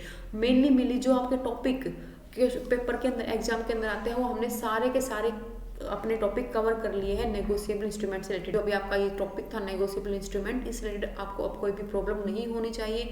अब इसकी हेल्प से आप इजीली से जितने भी आपके क्वेश्चन आएंगे इसके अंदर एग्जाम के अंदर उनको इजीली से टैकल कर सकते हो। अगर आपको वीडियो पसंद आती है तो वीडियो को लाइक करना और चैनल को सब्सक्राइब करना ना भूलें। मिलते हैं अपनी नेक्स्ट वीडियो में कुछ और इंपॉर्टेंट एमसीक्यू को लेके, तब तक के लिए bye, have a nice day.